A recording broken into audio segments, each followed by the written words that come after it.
భారత్ ప్రజా రైతు సంక్షేమ సంఘం నుండి అధ్యక్షుడైన కసిరెడ్డి శ్రీనివాసరెడ్డి, మా సెక్రటరీ కొత్తపల్లి నాగలింగారెడ్డి గారు, మా వైస్ ప్రెసిడెంట్ అగుదుట్లపల్లి నారాయణ రెడ్డి గారు, ఉప వైస్ ప్రెసిడెంట్ బసంపల్లి నాగరాజు గారు, గో ఆధారిత వ్యవసాయం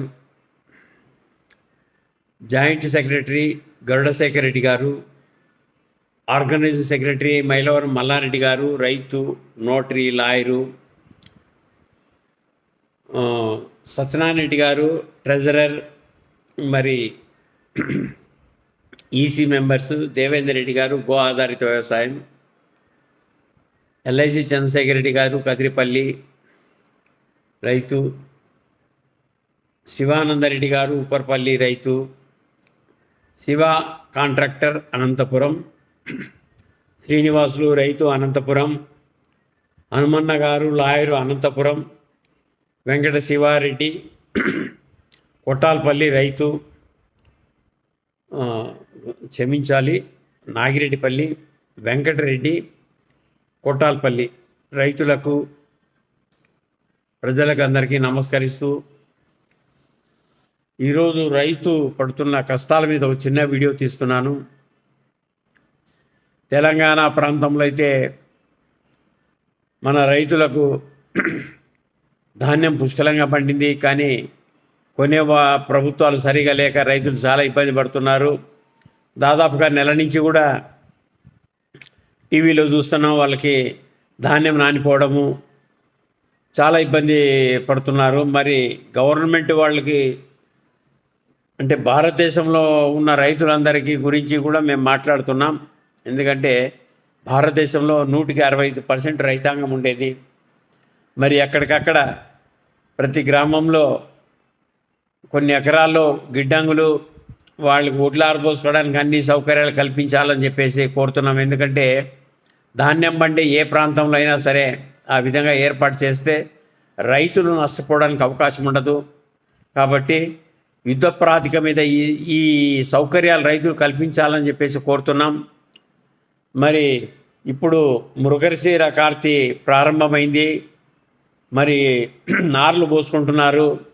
ముఖ్యంగా మేము రాయలసీమలో ఉన్న రైతులందరికీ ఇప్పుడు మృగశిర కార్తీలో ఇత్తనం పోసుకోవడానికి డ్యాముల ద్వారా నీళ్లు విడుదల చేయాలని చెప్పేసి మేము భారత్ ప్రజా రైతు సంక్షేమ సంఘం నుంచి ప్రభుత్వాన్ని కోరుతున్నాం. ఎందుకంటే రైతులు నష్టం వస్తుందన్నా కూడా పంటలు పండిస్తున్నారు. మరి రైతు కష్టపడి పంట పండిస్తేనే ఈ దేశానికి రెవెన్యూ వచ్చేది. మరి ప్రభుత్వాలు ఆలోచన చేసి తక్షణమే వారికి కాలువలకి నీళ్లు విడుదల చేయించాలని చెప్పేసి మేము భారత్ ప్రజా రైతు సంక్షేమ సంఘం నుంచి కోరుతున్నాం. అదే తరహాలోనే ఎన్నోసార్లు మొరపెట్టుకున్నాం, కానీ ఏ గవర్నమెంట్ కూడా సరైన గిట్టుబాటు ధరలు ఇవ్వడం లేదు. 1968లో బియ్యం 100 రూపాయలు, జీతం 100 రూపాయలు. మరి ఈరోజు బియ్యం 4000 రూపాయలు, జీతం చూస్తే వేల నుండి లక్షలు లేకపోతా ఉంది. మరి రైతు ఏం పాపం చేసినాడో, మిగతా వాళ్ళు ఏం పుణ్యం చేసినారో మాకు అర్థం కావడం లేదు. కాబట్టి బేరుజు చేసుకొని ఆలోచన చేసి ప్రతి రైతుకు గిట్టుబాటు ధర వచ్చేటట్లా ప్రభుత్వాలు చేయించాలని చెప్పేసి కోరుతున్నాం. మరి ప్రతి రైతు కూడా నీళ్ళు ఇవ్వాలని చెప్పేసి కోరుతున్నాం. నదులు అనుసంధానం చేసి కాశ్మీర్ నుంచి కన్యాకుమారి వరకు రైలు మీరు ఏ విధంగా నడుపుతున్నారో అదే తరహాలోనే నదులు అనుసంధానం చేసి యుద్ధ ప్రాతిక మీద ప్రతి రైతుకు కూడా నీళ్ళు ఇవ్వాలని చెప్పేసి మేము భారత్ ప్రజా రైతు సంక్షేమ సంఘం నుంచి ప్రభుత్వాన్ని కోరుతున్నాం. ఎందుకంటే రైతు లేనిది దేశమే లేదు, ప్రపంచమే లేదు. ప్రపంచానికి అందరికీ ఆహారాన్ని అందించేది రైతన్న. మళ్ళీ రైతుకి గిట్టుబాటు ధరలు కల్పించాలని చెప్పేసి కోరుతున్నాం. ఎన్నిసార్లు మేము మొరపెట్టుకున్నా కూడా మాది అరణ్య రోదనగానే ఉంది. కాబట్టి ఆలోచన చేయండి. ఇప్పుడు 2% ఉన్న వాళ్ళకి ₹1,00,000 ఇస్తే కనీసం 10% అన్న రైతులకు ఇవ్వాలి కదా. ఎర్రగడ్డలు చూసి ₹5 కేజీ రైతులకు పడితే ఏ విధంగా బ్రతకగలుగుతాడు? కనీసం ₹40 ఉంటే రైతు బ్రతకడానికి అవకాశం ఉంటుంది. కాబట్టి ప్రతి పంటకు కూడా గిట్టుబాటు ధర కల్పించాలని చెప్పేసి మేము కేంద్ర రాష్ట్ర ప్రభుత్వాన్ని కోరుతున్నాం. 600 రకాల రైతులు పంటలు పండిస్తారు. ప్రతి పంటకు కూడా గిట్టుబాటు ధర కావాలి. ఈ 40 సంవత్సరాల్లోనే ఇంచుమించు 6 లక్షల మంది గిట్టుబాటు ధర లేక నీళ్ళు లేక చనిపోయారు. మరి ప్రభుత్వాలు ఆలోచన చేయండి. రైతు కష్టపడి పంట పండిస్తేనే ఈ దేశానికి లక్షల కోట్ల రెవెన్యూ వచ్చేది. మరి దాన్ని దృష్టిలో పెట్టుకొని ఖచ్చితంగా ప్రతి పంటకు కూడా గిట్టుబాటు ధర కల్పించాలి. భారతదేశం మొత్తం మీద ప్రతి మండలంలో కూడా ఒక మార్కెట్ యార్డ్ నిర్మించి రైతు పండించిన పంటకు గిట్టుబాటు ధరకు ప్రభుత్వాలే కొనాలి, ప్రభుత్వమే హోల్సేల్. ఆ విధంగా చేయగలిగితేనే రైతులు గిట్టుబాటు ధర వచ్చే అవకాశం ఉంది. ఎంతసేపు నువ్వు ఏమైపోతే ఏమి, మాకు రెవెన్యూ వస్తే చాలని కేంద్ర రాష్ట్ర ప్రభుత్వాలు వైఖరి చూస్తే అలా కనపడుతుంది. అది సరైన పద్ధతి కాదు. ఇప్పుడు రైతు కష్టపడి పండిస్తేనే లక్షల కోట్ల రూపాయల రెవెన్యూ వచ్చేది. ఎందుకంటే రైతు పెట్టుబడి ఇత్తనం మొదలు పెట్టినప్పటి నుంచి ఆయన ట్యాక్స్ కడుతూనే ఉంటాడు. మరి అదే తరహాలోనే ఇప్పుడు ట్రాన్స్పోర్ట్ నడవాలంటే రైతు, మిల్లులు నడవాలంటే రైతు, పెద్ద పెద్ద మాల్స్ నడవాలంటే రైతు, భారతదేశంలో ఉన్న వ్యాపారస్తులందరూ బ్రతకాలంటే రైతు, ప్రతి హోటల్ వాళ్ళు బ్రతకాలంటే రైతు. వడలు అమ్ముకునేవాడు బతుకుతాడు, ఓలిగలు అమ్ముకునేవాళ్ళు బతుకుతారు, ఇడ్లీలు అమ్ముకునే వాళ్ళు బతుకుతారు. కానీ రైతు బ్రతకలేని పరిస్థితిలో ఉన్నారు, చాలా ఇబ్బందుల్లో ఉన్నారు. మరి మొన్న చూస్తే మొక్కజొన్న 2400 రూపాయలు ప్రభుత్వం నిర్ణయిస్తే 1700 కొంటే ఏ విధంగా బ్రతకగలుగుతాడు రైతు? మరి ఈరోజు చిత్తూరు జిల్లాలో మామిడి ధర 4 రూపాయలు 5 రూపాయలు అంటున్నారు. ఏమొస్తాయి 4 రూపాయలు 5 రూపాయలు? 10 రూపాయలు టీ రాదు. 1 లీటర్ నీళ్ళు 20 రూపాయలు. నిన్న ఈరోజు చిన్న చింతాకు కొన్నాం 30 రూపాయలు. ఇంత చింతాకు చిన్న అది. మరి కాబట్టి బేరుజు చేసుకోండి. ఏమి కర్మ చేసినాడు రైతు భారతదేశంలో? రైతు కష్టపడి పంట పండిస్తేనే కదా దేశానికి లక్షల కోట్ల రెవెన్యూ వచ్చేది. దీన్ని ఆలోచన చేయండి. కాబట్టి ప్రభుత్వాన్ని మేము కోరేది ఒకటే, ప్రతి పంటకు గిట్టుబాటు ధర రావాలంటే భారతదేశం మొత్తం మీద ప్రతి మండలంలో కూడా రైతులు సరుకుని ప్రభుత్వమే కొనాలి, మార్కెట్ యార్డ్స్లో కూడా రైతులే ఉండాలి. అదే తరహాలోనే ఉపాధి హామీ పథకాన్ని కూడా రైతులకు అనుసంధానం చేయాలి. 20 ఏళ్ళైంది ఈ పథకం వల్ల ఏం ఉపయోగం? 1,50,000 కోట్ల రూపాయలు సంవత్సరానికి ఖర్చు పెడుతున్నారు. ఏమైనా ఉపయోగం ఉందా? కొంతమంది ఇళ్లలో కూర్చొని డబ్బులు తింటున్నారు. ఇది సరైన పద్ధతి కాదు. ఇది తక్షణమే ఉపాధి హామీ పథకాన్ని రైతులకు అనుసంధానం చేస్తేనే రైతులు బ్రతకడానికి అవకాశం ఉంటుంది. కాబట్టి గవర్నమెంట్ వాళ్ళని కోరేది ఒకటే, తక్షణమే ఉపాధి హామీ పథకాన్ని రైతులకు అనుసంధానం చేయండి. అదే తరహాలోనే ప్రతి రైతుకి ఆడ మగ తేడా లేకుండా 50 ఏళ్ళు దాటిన ప్రతి రైతు కూడా 10,000 రూపాయలు పింఛన్ ఇవ్వాలని చెప్పేసి కేంద్ర రాష్ట్ర ప్రభుత్వాన్ని కోరుతున్నాం. రైతు లేనిది రాజ్యమే లేదు. రైతు కష్టపడి పంట పండిస్తేనే ఈ దేశం మనుగడ.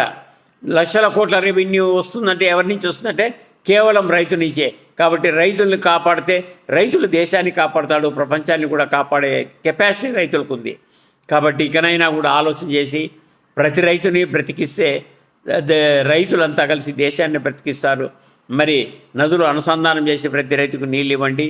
భారతదేశం మొత్తం మీద ప్రతి మండలంలో కూడా మార్కెట్ యార్డ్ నిర్మించి రైతు పండించిన పంటకు గిట్టుబాటు ధరకు ప్రభుత్వాలే కొంటే గిట్టుబాటు ధర వచ్చే అవకాశం ఉంటుంది. కానీ ఈ దళారీలు, వ్యాపారస్తులు రైతుల్ని సర్వనాశనం చేస్తున్నారు. ఆ వ్యవస్థను విముక్తి చేసి ప్రభుత్వాలే గిట్టుబాటు ధరకు తీసుకోవాలని చెప్పేసి మరీ ప్రభుత్వాన్ని, కేంద్ర రాష్ట్ర ప్రభుత్వాన్ని నమస్కరిస్తూ కోరుతున్నాం. మరి మేము భారత ప్రజా రైతు సంక్షేమ సంఘం ఏర్పాటు చేసి దాదాపుగా 15 సంవత్సరాలైంది. మేము రైతుల కోసం, ప్రజల కోసం మా చేతనైన మటుకు మేము పనిచేస్తున్నాం. మా కోరిక ఒకటే, ప్రతి రైతు బాగుండాలి, ప్రతి ప్రజలు బాగుండాలి. ప్రభుత్వాల్లో కూడా కొన్ని చోట్ల ప్రజలకు సరైన గౌరవం లేదు. కాబట్టి ఉద్యోగస్తులు నమస్కరిస్తూ చెప్తున్నాను, ప్రజలు ట్యాక్స్ కడితేనే ఈ దేశం నడిచేది. ప్రజల్ని గౌరవించండి. ఎందుకంటే ప్రజలు ట్యాక్స్ కట్టండి ఈ దేశం నడవదు. ప్రతి రూపాయిలోనూ 10 రూపాయలు గవర్నమెంట్కే పోతుంది. 1 కోటి రూపాయలు పెట్టి నువ్వు బిల్డింగ్ కట్టినావంటే 50 లక్షల నుంచి 55 లక్షల రూపాయలు గవర్నమెంట్కే పోతుంది. ఎందుకంటే ల్యాండ్ రిజిస్ట్రేషన్ అయితేనేమి, మున్సిపల్ అప్రూవల్ అయితేనేమి, లేబర్కి అయితేనేమి, మెటీరియల్కి అయితేనేమి, ఇవన్నీ లెక్కేస్తే ఇంచుమించు 55% వెళ్ళిపోతున్నాయి. కాబట్టి ప్రజలు ట్యాక్స్ పేయర్స్. కానీ దీంట్లో ఇంకొకటి ఏం జరుగుతుందంటే ఇన్కమ్ ట్యాక్స్ కట్టే వాళ్ళకి ఎలాంటి బెనిఫిట్స్ లేవు. కాబట్టి ఇన్కమ్ ట్యాక్స్ కట్టే వాళ్ళకు కూడా బెనిఫిట్స్ ఇవ్వాలని చెప్పేసి మేము కోరుతున్నాం. మరి అదే తరహాలోనే కరెంటు బిల్లుల్లో మా యొక్క ఆలోచన తెలుగులో ఇవ్వాలని చెప్పేసి మేము రాష్ట్ర ప్రభుత్వాన్ని కోరుతున్నాం. అది ఇంగ్లీషులో ఇచ్చినా ఏది ఎంత అనేది దిక్కు తెలియకోకుంది.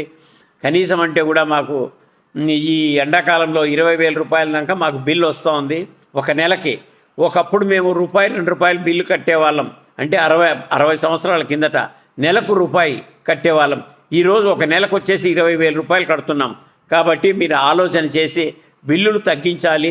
కనీసం ట్యాక్స్ పేయర్స్కి ఈ కరెంటు బిల్ అన్న ఫ్రీ చేయాలని చెప్పేసి కోరుతున్నాం ఇన్కమ్ ట్యాక్స్ పేయర్స్కి.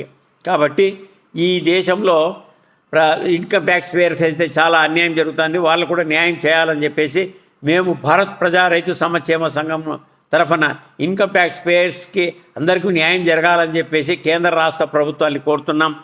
కాబట్టి ఇకనైనా కూడా ప్రతి ఒక్కరికి న్యాయం జరగాలి, మరి ప్రతి రైతుకు కూడా న్యాయం జరగాలని చెప్పేసి మేము కోరుతున్నాను. ఇట్లు మీ కసిరెడ్డి శ్రీనివాసరెడ్డి. కేంద్ర రాష్ట్ర ప్రభుత్వాన్ని మరొకసారి నమస్కరిస్తూ మరి మా రైతులందరికీ నమస్కారం, మా కమిటీ సభ్యులకు ప్రజలందరికీ నమస్కారం తెలుపుకుంటూ సెలవు తీసుకుంటున్నాను. జై రాయలసీమ, జై భారత్. మరి దీన్ని ఆలోచన చేసే ప్రభుత్వాలు తక్షణమే యుద్ధ ప్రాతిక మీద రైతులను ఆదుకోవాలి, ఇన్కమ్ ట్యాక్స్ కట్టే వాళ్ళని కూడా ఆదుకోవాలి, ప్రజలందరినీ కూడా ఆదుకోవాలని చెప్పేసి ప్రతి ఒక్కరికి కూడా మంచి వారందరికీ కూడా న్యాయం జరగాలని చెప్పేసి కోరుకుంటూ భారత్ ప్రజా రైతు సంక్షేమ సంఘం నుంచి మీ కసిరెడ్డి శ్రీనివాసరెడ్డి సెలవు తీసుకుంటున్నాడు. మరి 2-3 రోజుల్లో వీడియోలు తీసి మీకు మరి ప్రజలకు అందిస్తాను. ఇందులో ఏదైనా పొరపాటు ఉంటే క్షమించాలని చెప్పేసి అందరినీ కోరుకుంటూ సెలవు తీసుకుంటున్నాను.